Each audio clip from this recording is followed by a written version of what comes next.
Hey guys, this is a NASB KeyWord study Bible that I got from a bud of mine. Thanks, Joel. This was sent to me many months ago, and just now getting to review this since I took a break.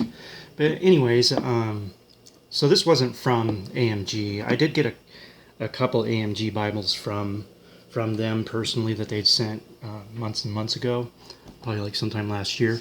One was the New King James, and then one was the Christian Standard Bible, which I don't have. I gave those ones away, so I can't really compare them to this one.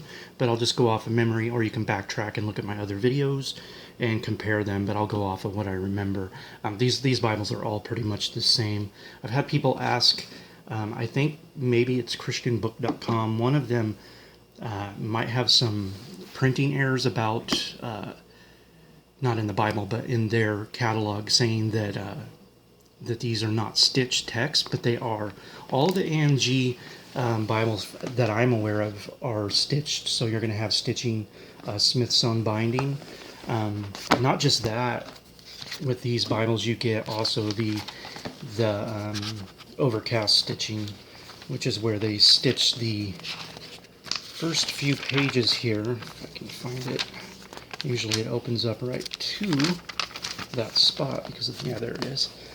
As you can see, the stitching there. So what it does is it connects the first bunch of signatures to the front. That way you don't lose all your beginning pages. Anybody who has a big study Bible like this knows that they fall apart. So anyways, it comes with a grammatical card, as you can see here. And then a very nice box, detailed box, tells you everything.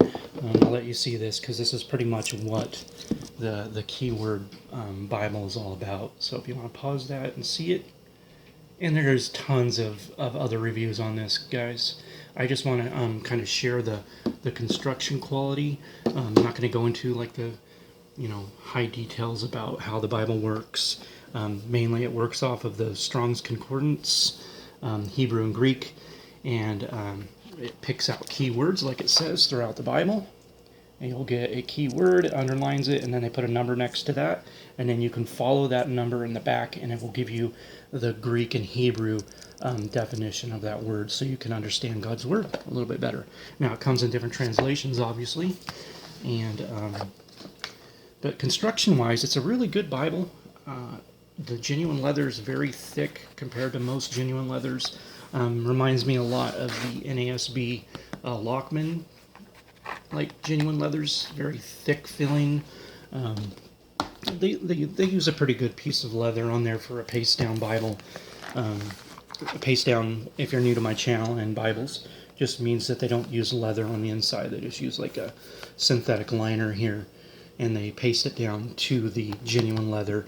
Usually, though, what you'll find with a genuine leather Bible is that they put like a cardstock. So what you do is you get like a cardboard piece that's in between the leather and this. So that's what gives it that stiff feel to it. But that's what makes it a structured book. There's reasons for that, especially this kind of leather that's very tough. Even here, they're meant to last in the sense of you're not going to get scratched up. You can, you don't have to worry about it getting scratched up, tangled, stains, rips, tears. You don't have to worry about these as much, leaving them in the sunlight, like in your car. It's not going to curl up on you. It might after some time, but not like your other, real leather bindings. But I've had a lot of people ask about this Bible throughout the years, and just here recently about the construction because they're worried about it not being stitched. So I just want to let them know it's stitched. And there was another thing I wanted to bring up about this one.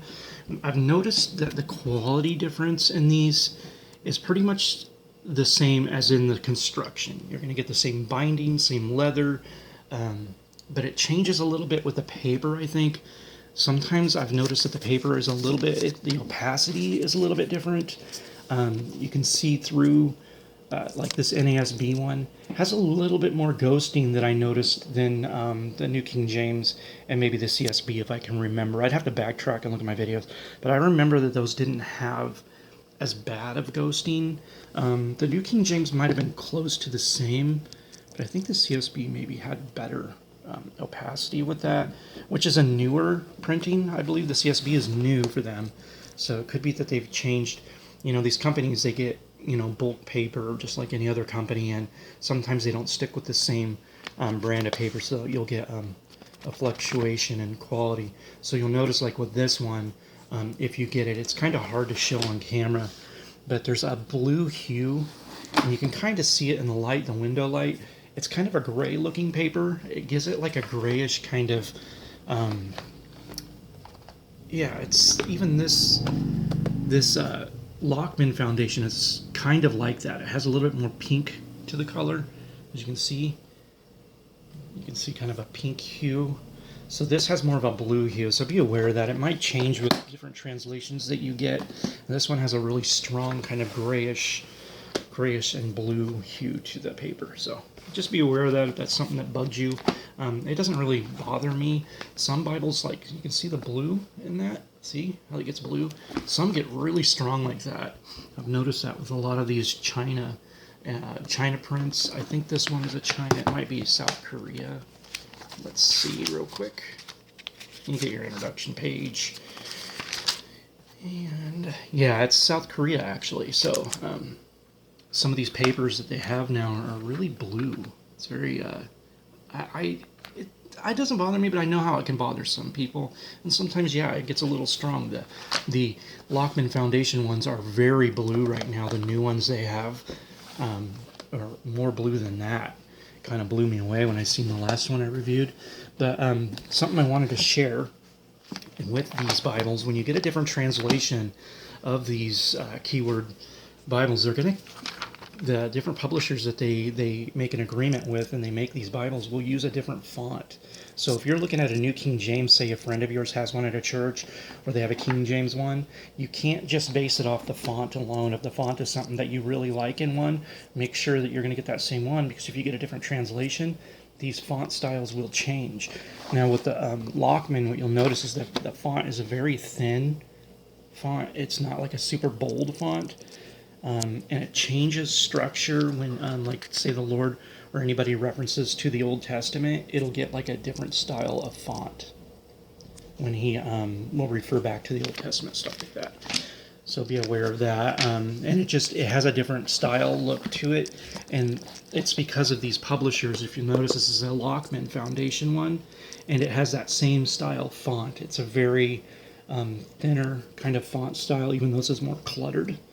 Doesn't have as much space in between it. It has that same kind of font structure style. So if that's a font that you like you can see in the center here, the KeyWord does a certain style, but it still follows that same kind of square, very, it's lined out and really neat. It doesn't spread out a lot in the reference system. So it keeps it very nice and structured, very easy to read. I like that. And that's something that Lockman does. So if this is a style you don't like, you might not particularly like the font style of the Lockman. So just be aware of that. And the red is pretty good. It's not, spectacular, but it's not horrible either.